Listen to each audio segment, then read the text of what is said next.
Hi friends, welcome back to my channel Banus world. അപ്പോൾ ഇന്ന് ഞാൻ തയ്യാറാക്കുന്നത് 1 പോട്ട് ബിരിയാണിയാണ്. നമ്മൾ ബിരിയാണി ഉണ്ടാക്കുമ്പോൾ എപ്പോഴത്തെ നമ്മുടെ പ്രശ്നം എന്ന് പറയുകയാണെന്നുണ്ടെങ്കിൽ ഒരുപാട് ടൈം വേണം, കുറേ പാത്രങ്ങൾ വേണം, ചിക്കൻ വേവിക്കാനൊരു പാത്രം, ദമ്മിടാനൊരു പാത്രം, അങ്ങനെ ഒത്തിരി പാത്രങ്ങളൊക്കെ വേണം എന്നുള്ളതൊക്കെ ഒരു പ്രശ്നമാണല്ലേ. അപ്പോൾ അതൊന്നും വേണ്ട. 1 പോട്ട് ബിരിയാണി എന്ന് പറയുമ്പോൾ ഒരൊറ്റ പാത്രം മാത്രം മതി. അത് മാത്രമല്ല, വളരെ കുറഞ്ഞ സമയം മതി. നമ്മൾ ബാച്ചിലേഴ്സിനൊക്കെ നല്ല അടിപൊളിയായിട്ട് വർക്കൗട്ട് ആവുന്ന ഒരു സാധനമാണ് കേട്ടോ അത്. അപ്പോൾ എങ്ങനെയാണ് തയ്യാറാക്കുക എന്ന് നോക്കാം. അപ്പോൾ ആദ്യം തന്നെ നമുക്കൊരു ചിക്കൻ ഒന്ന് ക്ലീൻ ആക്കി എടുക്കണം, ഒന്ന് കട്ട് ചെയ്തെടുക്കണം കേട്ടോ. അപ്പോൾ ഞാൻ ചിക്കൻ ഒന്ന് കട്ട് ചെയ്യാൻ വേണ്ടിയിട്ട് വെച്ചിട്ടുണ്ട്. ഇനി നമുക്ക് സവോള ഒന്ന് കട്ട് ചെയ്തെടുക്കണം. ഒരു 4 സവോളയാണ് ഞാൻ എടുത്തിട്ടുള്ളത്. 2 കപ്പ് അരിയാണ്, അതുകൊണ്ട് 4 സവോള, ഒരു മീഡിയം സൈസിലുള്ള സവോളയാണ് കേട്ടോ. അപ്പോൾ അത് റെഡിയാക്കി വെച്ചിട്ടുണ്ട്. ഇനി നമുക്ക് ചിക്കൻ മാരിനേഷന് വേണ്ടിയിട്ടുള്ള പൊടികൾ നോക്കാം. ആദ്യം മഞ്ഞൾപ്പൊടി, മുളക് പൊടി, ഉപ്പ്, പിന്നെ നമ്മൾ മാരിനേറ്റ് ചെയ്യുമ്പോൾ കുറച്ച് സുർക്കയും കൂടെ ചേർത്തിട്ട് നമുക്ക് ചിക്കൻ മാരിനേറ്റ് ചെയ്ത് വെക്കണം കേട്ടോ. അപ്പോൾ ഞാൻ ചിക്കൻ മാരിനേറ്റ് ചെയ്ത് വെച്ചിട്ടുണ്ട്. പിന്നെ നമ്മുടെ സവോളയും തക്കാളിയൊക്കെ ഒന്ന് അരിഞ്ഞ് വെച്ചിട്ടുണ്ട്. അടുത്തായിട്ട് നമുക്ക് ജീരകശാല റൈസാണ് വേണ്ടത്. അത് ഞാൻ നന്നായിട്ടൊന്ന് കഴുകി ഒരു പാത്രത്തിൽ വെള്ളം കുതിർക്കാൻ വേണ്ടിയിട്ട് നിറയെ വെള്ളം വെച്ചിട്ട് അതും റെഡിയാക്കിയിട്ടുണ്ട്. ഇനി നമുക്ക് നമ്മുടെ ബിരിയാണി തയ്യാറാക്കി തുടങ്ങാം. ആദ്യം തന്നെ നമുക്ക് കുക്കർ വെച്ച് കൊടുക്കാം. കുക്കർ ഒന്ന് ചൂടായി വരുമ്പോൾ അതിലേക്ക് പകുതി ഓയിലും പകുതി നെയ്യുമായിട്ട് ചേർത്ത് കൊടുക്കുക. ഇനി നമുക്കിതിലേക്ക് സ്പൈസസ് ആണ് ചേർത്ത് കൊടുക്കേണ്ടത്. അതെന്തൊക്കെയാണെന്ന് നോക്കാം. ആദ്യം തന്നെ കുറച്ച് ഗ്രാമ്പു ചേർത്ത് കൊടുക്കാം. പിന്നെ ഒരു കഷ്ണം പട്ട, ഒരു 4-5 ഏലക്കായ, പിന്നെ നമുക്ക് ചെറിയതാണെങ്കിൽ ഒരു 2 തക്കോലം, വലുതാണെങ്കിൽ ഒരൊറ്റെണ്ണം മതി കേട്ടോ. അപ്പോൾ 2 തക്കോലം, ഒരു ബേ ലീഫ്, അടുത്തായിട്ട് ഒരു ജാതിക്കയാണ്. ജാതിക്കയുടെ ഒരു ചെറിയൊരു കഷ്ണം മാത്രം എടുത്താൽ മതി, മൊത്തത്തിലൊന്നും എടുക്കരുത് കേട്ടോ. അപ്പോൾ ഇതിൻ്റെ ചെറിയൊരു കഷ്ണം. അപ്പോൾ ഇത്രയാണ് നമ്മൾ സ്പൈസസ് ചേർത്ത് കൊടുക്കുന്നത്. അത് നമുക്ക് നമ്മുടെ നെയ്യിലേക്കും ഓയിലിലേക്കും കൂടി ചേർത്ത് കൊടുക്കാം. ഇനി നമുക്കിതിലേക്ക് സവോള ചേർത്ത് കൊടുക്കാം. ഇനി നമുക്ക് വേണ്ടത് ഇഞ്ചി വെളുത്തുള്ളി പേസ്റ്റാണ്. പേസ്റ്റ് അല്ല, ഒന്ന് ചതച്ചെടുത്തതാണ്. ഈ ഒരു സാധനം നിങ്ങളുടെ വീട്ടിലുണ്ടെന്നുണ്ടെങ്കിൽ ഇതിലിട്ട് തന്നെ ചതക്കുക കേട്ടോ. അപ്പോൾ അത് കറക്റ്റ് ഒരു ചതഞ്ഞ രീതിയിൽ കിട്ടും. അപ്പോൾ ഇഞ്ചി വെളുത്തുള്ളി ചതച്ച് വെച്ചത് ചേർത്ത് കൊടുത്തിട്ടുണ്ട്. ഇനി നമുക്ക് 2-3 പച്ചമുളകും കൂടി ഒന്ന് ചതച്ചിട്ട് ചേർത്ത് കൊടുക്കാം. ആവശ്യത്തിനുള്ള ഉപ്പിട്ടിട്ട് ഒന്നിങ്ങനെ വഴറ്റിയെടുക്കുക. ഒന്നിങ്ങോട്ട് കളറൊക്കെ ഒന്ന് മാറി വരുന്ന സമയത്ത് നമുക്കതിലേക്ക് ഒരു 2 തക്കാളി ചേർത്ത് കൊടുക്കാം. അത്യാവശ്യം വലിപ്പമുള്ള 2 തക്കാളി ചേർത്ത് കൊടുത്തിട്ടുണ്ട്. ഇനി കുക്കർ വെറുതെ ഒന്ന് അടച്ചു കൊടുക്കുക, വിസിലൊന്നും ഇടണ്ട. ജസ്റ്റ് ഒന്ന് ഇങ്ങനെ അടച്ചു കൊടുക്കുമ്പോൾ ഇതുപോലെ ഇങ്ങോട്ട് ആയി കിട്ടും. അത് കഴിയുമ്പോൾ നമ്മൾ ചിക്കൻ മാരിനേറ്റ് ചെയ്ത് വെച്ചിട്ടുള്ള ചിക്കനില്ലേ, അത് നമുക്കിതിലേക്ക് ചേർത്ത് കൊടുക്കാം. എന്നിട്ട് അതിൻ്റെ മുകളിലേക്കായിട്ട് കുറച്ച് മല്ലിയിലയും പുതിനയിലയും കൂടെ ഒന്ന് അരിഞ്ഞിട്ട് അതും കൂടി ചേർത്ത് കൊടുക്കാം.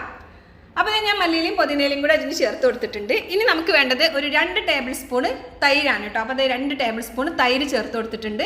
ഇനി നമുക്ക് ആകെ ഇതിലേക്ക് പൊടികളായിട്ട് വേണ്ടത് ഗരം മസാലയും കുരുമുളകും മാത്രമാണ്. അപ്പോൾ ഈ ഒരു ടീസ്പൂണിന് 1 ടീസ്പൂണ് ഗരം മസാല, ഇത്രയും മതി കേട്ടോ. ഇത്രയും ഞാനൊരു പാത്രത്തിലേക്ക് എടുത്ത് വെക്കുന്നുണ്ട്. പിന്നെ നമുക്ക് വേണ്ടത് കുരുമുളകാണ്. അപ്പോൾ 1 ടീസ്പൂണ് ഗരം മസാല, 2 ടീസ്പൂണ് കുരുമുളക്. ഈ ഒരു ടീസ്പൂണിൻ്റെ അളവിലാണ് കേട്ടോ എടുത്തിട്ടുള്ളത്. ഇത് രണ്ടും കൂടി ഞാനൊരു പാത്രത്തിലേക്ക് എടുത്ത് വെച്ചിട്ടുണ്ട്, മിക്സാക്കി എടുത്ത് വെച്ചതായിരുന്നു. അത് നമുക്ക് ചിക്കനിലേക്ക് ഇട്ട് കൊടുക്കാം. അപ്പോൾ ഇതുപോലെ ഇട്ട് കൊടുത്തിട്ടുണ്ട്. ഇനി നമ്മൾ കുതിർക്കാൻ വേണ്ടി വെച്ചിട്ടുള്ള നമ്മുടെ ജീരകശാല റൈസില്ലേ, അത് നമുക്കൊരു പാത്രത്തിൽ ഒരു സ്റ്റെയിനറിൽ ഇട്ടിട്ട് അതിൻ്റെ വെള്ളം നന്നായിട്ട് അങ്ങോട്ട് മാറ്റിയെടുക്കാം. ഞാൻ ഈ ഒരു പാത്രമാണ് കേട്ടോ ഉപയോഗിക്കുന്നത്. നിങ്ങളുടെ കയ്യിൽ ഏത് പാത്രമാണ് ഉള്ളതെന്ന് വെച്ച് കഴിഞ്ഞാൽ അതിലേക്ക് ഇട്ടിട്ട് നന്നായിട്ട് അങ്ങോട്ട് വെള്ളമൊക്കെ ഒന്ന് ഊറ്റിയെടുക്കുക. എന്നിട്ട് നമ്മുടെ ഈ ചിക്കനില്ലേ, ഇതുപോലെ ആയിട്ടുള്ള ആ ചിക്കൻ്റെ മുകളിലേക്ക് അങ്ങോട്ട് ഇട്ട് കൊടുക്കുക. വേറെ ഇളക്കാനോ പിടിക്കാനോ ഒന്നും പോകണ്ട. ഒരേ ലെവലിൽ അങ്ങോട്ട് ആക്കിയിട്ട് ഇതുപോലെ ഇട്ട് കൊടുക്കുക. അതിനുശേഷം നമ്മളിതിലേക്ക് 2 കപ്പ് അരി ആയത് കാരണം 2 കപ്പ് ഉപ്പിട്ട് തിളപ്പിച്ച വെള്ളമാണ് ചേർത്ത് കൊടുക്കേണ്ടത്. അപ്പോൾ ഞാൻ വെള്ളം ചേർത്ത് കൊടുത്തിട്ടുണ്ട്. കുക്കറിൻ്റെ വിസിലിട്ട് കൊടുക്കുക. ഒരൊറ്റ വിസിൽ മാത്രമേ ചെയ്യാൻ പാടുള്ളൂ. ഒരൊറ്റ വിസിലിന് ശേഷം നമുക്ക് കുക്കർ ഓഫ് ചെയ്യാം. അപ്പോൾ ഒരൊറ്റ വിസിലിന് ശേഷം ഞാനത് ഗ്യാസ് ഓഫ് ചെയ്യാൻ പോവാണ്. ഒരൊറ്റ വിസിൽ മാത്രം മതി എന്നുള്ളത് വളരെ ഇമ്പോർട്ടൻ്റ് ആണ് കേട്ടോ. അപ്പോൾ ഇനി ഇതുപോലെ തന്നെ ഇരിക്കട്ടെ, ഒന്നും ചെയ്യാൻ പോകണ്ട. അതിൻ്റെ പ്രഷറൊക്കെ സ്വയം തന്നെ റിലീസായി പോകുമ്പോൾ മാത്രമേ നമ്മളിത് ഓപ്പൺ ചെയ്യാവൂ. അതിനൊരു 10-25 മിനിറ്റ് കഴിഞ്ഞതിന് ശേഷം മാത്രം ഇത് ഓപ്പൺ ചെയ്ത് നോക്കുക. അപ്പോൾ ഞാൻ അതിൻ്റെ പ്രഷറൊക്കെ ഒന്ന് പോയതിന് ശേഷം ഞാനതൊന്ന് ഓപ്പൺ ചെയ്ത് നോക്കിയിട്ടുണ്ട്. നല്ല അടിപൊളിയായിട്ടുള്ള, ഒന്നിനോടൊന്ന് തൊടാത്ത രീതിയിലുള്ള റൈസാണ് നമുക്ക് കിട്ടിയിട്ടുള്ളത്. ഈ ഒരു സമയത്ത് നമുക്കതിലേക്ക് കുറച്ച് നെയ്യ് ഒഴിച്ചു കൊടുക്കാം. ഈ ഒരു സമയത്ത് തന്നെ നമുക്ക് വേണമെന്നുണ്ടെങ്കിൽ കാഷ്യും കിസ്മിസൊക്കെ ഒന്ന് ഫ്രൈ ചെയ്തിട്ട് കുറച്ച് മല്ലിയിലൊക്കെ ഇട്ടിട്ട് ഒന്ന് ഒഴിച്ചു കൊടുക്കട്ടെ. ഞാൻ എന്തായാലും 1 ടീസ്പൂൺ നെയ്യ് ഇതിൻ്റെ മുകളിൽ ഇങ്ങനെ ഒഴിച്ചിട്ട് ജസ്റ്റ് ഒന്ന് മിക്സ് ആക്കി കൊടുക്കണം. താഴേക്കൊന്ന് മിക്സ് ചെയ്യരുത്. ആ റൈസിൻ്റെ ഭാഗം മാത്രം ജസ്റ്റ് ഒന്നിങ്ങനെ ഈ ഒരു തവി വെച്ചിട്ട് ഇങ്ങനെ ഒന്ന് മിക്സ് ആക്കി കൊടുക്കുക. എന്നിട്ട് അത് വീണ്ടും അടച്ചു വെക്കുക. ഇനി നമ്മൾ കഴിക്കാൻ സമയത്ത് മാത്രം ഇത് ഓപ്പൺ ചെയ്താൽ മതി. അപ്പോൾ ഇതേ കഴിക്കാൻ സമയത്ത് ഞാനത് ഓപ്പൺ ചെയ്ത് നോക്കിയപ്പോൾ നല്ല ഫ്രൈഡ് ചിക്കൻ പോലെയാണ് കേട്ടോ നമ്മുടെ ബിരിയാണിയിലെ ചിക്കനൊക്കെ ഇരിക്കുന്നത്.